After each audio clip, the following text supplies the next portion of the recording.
Hello friends, स्वागत है आप सभी का हमारे YouTube channel philosophy study circle के आज के इस क्लास में। आज के इस क्लास में हम जिस विषय पे चर्चा करने जा रहे हैं वो विषय है स्थित प्रज्ञ। फ्रेंड्स, ये टॉपिक इन सभी प्रतियोगी परीक्षाओं के दृष्टिकोण से भी आप सबके लिए अत्यंत ही महत्वपूर्ण है। अतः इस कामना के साथ कि हमारा आज का ये क्लास आप सबके लिए उपयोगी सिद्ध हो, चलिए हम आज का क्लास आरंभ करते हैं। फ्रेंड्स, आज की क्लास में हम देखेंगे कि श्रीमद् भगवत गीता में स्थित प्रज्ञ के संदर्भ में क्या वर्णित है, स्थित प्रज्ञ का अर्थ क्या है तथा वर्तमान जीवन में इसकी क्या उपयोगिता है। श्रीमद् भगवत गीता के संदर्भ में जो तथ्य मैं आपके सामने रखने जा रही हूँ, आप में से बहुतों को उसका ज्ञान होगा, परंतु जिन्हें इसका ज्ञान नहीं है ये उनके लिए है।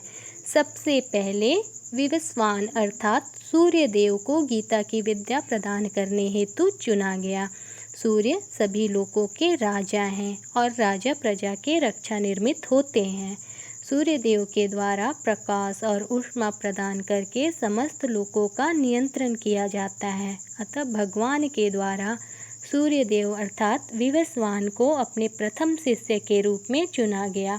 सूर्य देव के द्वारा यह उपदेश अब मनु को, जिसे मानव के जनक के रूप में जाना जाता है, उन्हें दिया गया तथा मनु के द्वारा यही उपदेश अपने पुत्र इक्ष्वाकु को प्रदान किया गया और गुरु परंपरा के द्वारा गीता का जो विद्या है वो एक से दूसरे वक्ता तक पहुंची, परंतु अंतराल में इसके खंडित हो जाने की वजह से श्री कृष्ण के द्वारा पुनः श्रीमद् भागवत गीता का ज्ञान उनके शिष्य अर्जुन को प्रदान किया गया।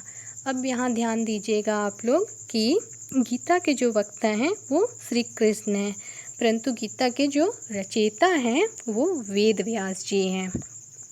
और वेद व्यास जी संस्कृत साहित्य के प्रसिद्ध महाकाव्य महाभारत के पौराणिक संकलनकर्ता माने जाते हैं।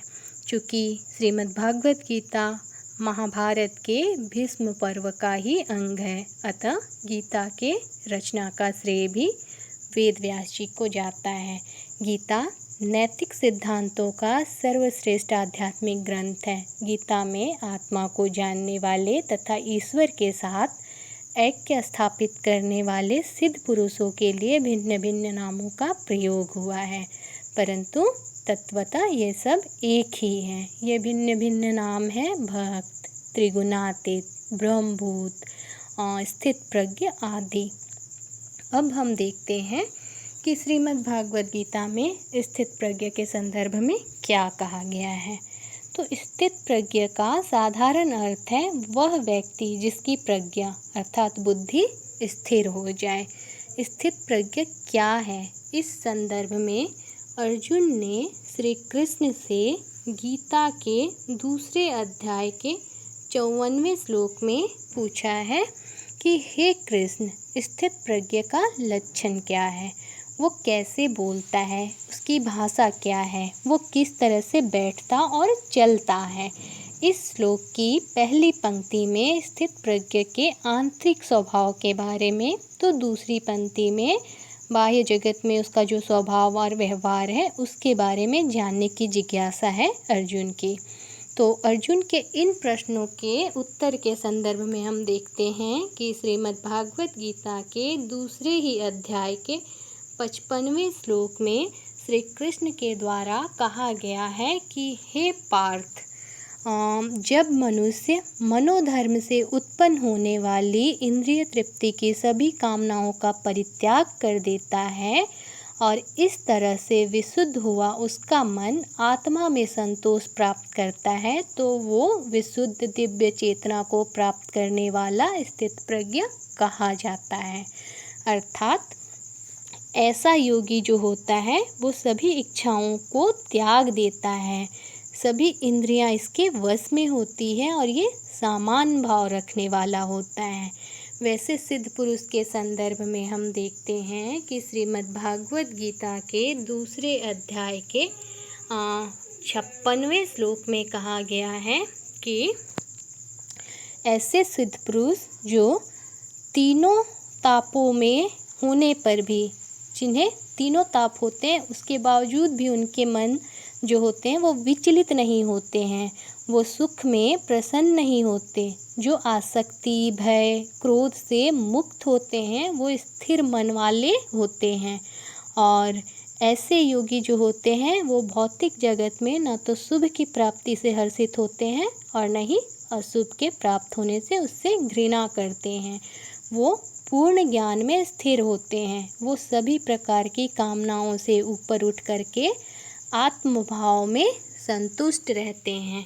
पुनः हम देखते हैं कि गीता के ही दूसरे अध्याय के 68वें श्लोक में कहा गया है कि जिस व्यक्ति की इंद्रियां अपने अपने विषयों से सभी प्रकार से विमुख होकर के उसके वश में हो और उसी व्यक्ति की जो बुद्धि होती है वो स्थिर होती है। ऐसे सिद्ध पुरुष की जो बुद्धि होती है वो स्थिर रहती है, उसका मन पे उसका नियंत्रण होता है, वो भोग, उपभोग, शुभ अशुभ से ना तो प्रसन्न होता है ना ही दुखी होता है। इनका मन जो होता है वो सात्विक होता है और विषयों के प्रति जो आसक्ति होती है वो इनकी पूर्ण रूप से समाप्त हो जाती है, इनमें विषयों की आसक्ति नहीं होती है।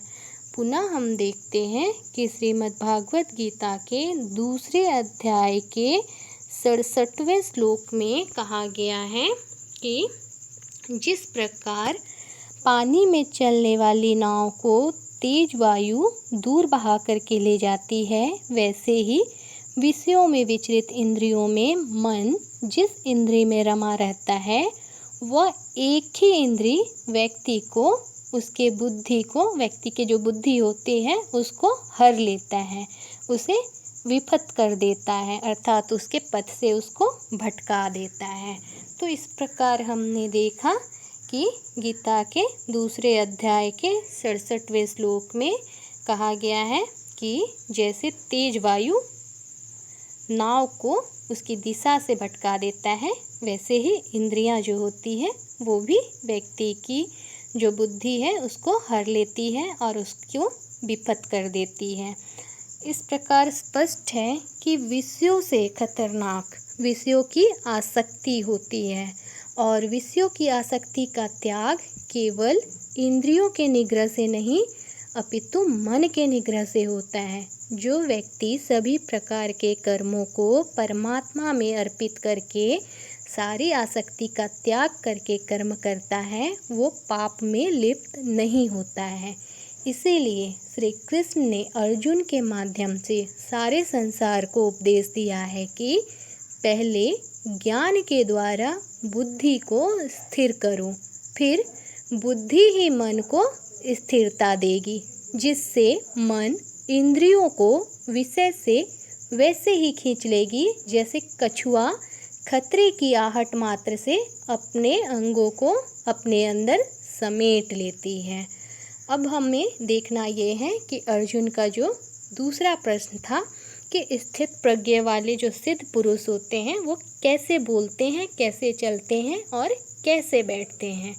इस संदर्भ में श्रीमद् भागवत गीता के 5वें अध्याय के 8वें और 9वें श्लोक को जब हम देखते हैं तो हम पाते हैं कि यहाँ कहा गया है कि ऐसे सिद्ध पुरुष देखते, सुनते, स्पर्श करते, सूंघते, खाते, चलते फिरते, सोते और श्वास लेते ही जो श्वास लेते हैं उसमें भी अपने अंतर में सदैव ये जानते हैं कि वास्तव में वो कुछ भी नहीं करते हैं। बोलते, त्याग करते, ग्रहण करते, आंखें खोलते बंद करते हुए भी ऐसे योगी को ये पता होता है कि भौतिक इंद्रियां अपने अपने विषयों में लगी हुई हैं और वो इन सब से पृथक है, इन सब से भिन्न है। वो अपने शरीर और इंद्रियों से कर्म कर रहा है किंतु वो अपने वास्तविक स्थिति के प्रति सचेत रहता है। देखना, सुनना ये सब जो है वो ज्ञानेंद्रियों के कर्म है, वहीं बोलना, चलना, त्यागना ये सारे जो हैं वो कर्म इंद्रियों के कर्म हैं। एक सिद्ध पुरुष कभी भी इंद्रियों के कार्य से प्रभावित नहीं होता है। ये आसक्ति रहित होकर के अपना कर्म करता है और कर्म करते हुए भी बंधनग्रस्त नहीं होता है। ऐसे सिद्ध पुरुष का जो जीवन होता है वो मुक्त होता है। वो संसार में रहता हुआ भी संसार के द्वारा ठगा नहीं जाता है। ठीक उसी प्रकार जैसे कमल का जो पत्ता होता है वो जल में भी रह करके जल से अछूता रहता है। तो इस प्रकार हम देखते हैं कि स्थित प्रज्ञ जो पुरुष होते हैं वो आसक्ति रहित होकर के कर्म करते हैं, निष्काम भाव से कर्म करते हैं और ये लोक कल्याण के लिए कर्म करते हैं। जबकि सामान्य मनुष्य जो होते हैं वो भोग पदार्थ के पीछे दौड़ते हैं। सामान्य मनुष्य के लिए जो रात्रि जो होता है उसमें वो सोते हैं और प्रातः होने पे वो जगते हैं, परंतु स्थित प्रज्ञ के लिए सोना और जगना कोई महत्वपूर्ण नहीं है। ये ज्ञान के प्रकाश को दिन और अज्ञान के अंधेरे को रात मानते हैं। जब संपूर्ण प्राणी जिनके लिए रात्रि है, जो रात्रि के समान है, वही आत्म संयमी के लिए जागने का समय होता है और जो संपूर्ण प्राणियों के लिए जागने का समय है वो स्थित प्रज्ञ के लिए, वो एक योगी के लिए रात्रि का समय होता है। सिद्ध पुरुष जो होते हैं वो आध्यात्मिक अनुशीलन की क्रमिक उन्नति में दिव्य आनंद का अनुभव करते हैं, जबकि भौतिकवादी कार्यों में लगा हुआ जो मनुष्य होता है वो आत्म साक्षात्कार के प्रति सोया हुआ रहता है। वो इंद्रिय सुखों के पीछे भागता रहता है और योगी जो होता है वो भौतिक सुख दुख से कभी विचलित नहीं होता है। वो संपूर्ण कामनाओं का त्याग करके ममता रहित होकर के अहंकार रहित होता है और वो भौतिक घातों से अविचलित रह करके आत्म साक्षात के लिए कार्य में लगा रहता है। तो इस प्रकार हमने ये देखा। अब हम देखते हैं कि स्थित प्रज्ञ का वर्तमान जीवन में क्या महत्व है। तो फ्रेंड्स, हम देखते हैं कि आज व्यक्ति का जो मानसिक स्थिति है वो कुछ इस प्रकार का है कि जब उसे खुशी मिलता है तो वो काफ़ी हर्षित हो जाता है और अहंकारग्रस्त हो जाता है, लेकिन जब उसे दुख मिलता है, वो दुख की स्थिति में होता है तो उसमें हीनता का भाव आता है। वो हीन भाव से ग्रस्त हो जाता है और निराशा का जीवन जीने लगता है। इस अवस्था से निकलने के लिए व्यक्ति को अपनी समझ को विकसित करना पड़ेगा और उसे समझना होगा कि जीवन में संतुलन कितना महत्वपूर्ण होता है। परंतु हम देखते हैं कि आज अधिकांश जो व्यक्ति होते हैं उनके जीवन में एक असंतुलन बना हुआ रहता है। व्यक्ति को अपने इस असंतुलित जो अवस्था है उससे बचने के लिए स्थित प्रज्ञ की अवधारणा जो है वो महत्वपूर्ण भूमिका इसमें उनका निभाएगा। इस असंतुलन से निकालने में स्थित प्रज्ञ की अवधारणा जो है वो महत्वपूर्ण भूमिका निभा सकती है। स्थित प्रज्ञ मानव की वह अवस्था है जिसमें मनुष्य न तो सुख में अहंकारग्रस्त होता है और न ही दुख में अवसादग्रस्त होता है। वो इस अवस्था में संतुलित रहता है। इस प्रकार हम इस निष्कर्ष पर पहुंचते हैं कि मानव जीवन की सार्थकता केवल सुख सुविधाओं के पीछे भागने में नहीं बल्कि एक संतुलित जीवन जीने में है। स्थित प्रज्ञ की अवधारणा व्यक्ति को संतुलित जीवन जीने के लिए प्रेरित करता है। मानव का आदर्श गीता में स्थित प्रज्ञ बताया गया है और आज जो कुंठा, निराशा, प्रतिस्पर्धा का जो युग है उसमें स्थित प्रज्ञ की अवधारणा एक वरदान के समान है और जिसके द्वारा व्यक्ति अपनी बुद्धि को स्थिर और जीवन को संतुलित कर सकता है। तो हम देखते हैं कि जो लोग आत्मभाव में संतुष्ट रहना सीख लेते हैं वो सुख की अनुभूति हेतु बाहरी जो अनित्य वस्तु है उस पर निर्भर नहीं होते हैं। उसे कोई सांसारिक सुख जो है वो लुभाती नहीं है और न ही कोई सांसारिक दुख उसे सताती है। वो सम और विषम दोनों परिस्थिति में संतुलित रहना सीख लेते हैं। उसको किसी विषय के प्रति आसक्ति नहीं होती है। उसकी जो आसक्ति होती है वो पूर्ण रूप से समाप्त हो जाता है और वो निष्काम भाव से कर्म को करता है। उसका जो जीवन होता है वो एक संतुलित ये में चलता है, मतलब वो संतुलन के साथ अपने जीवन को व्यतीत करता है।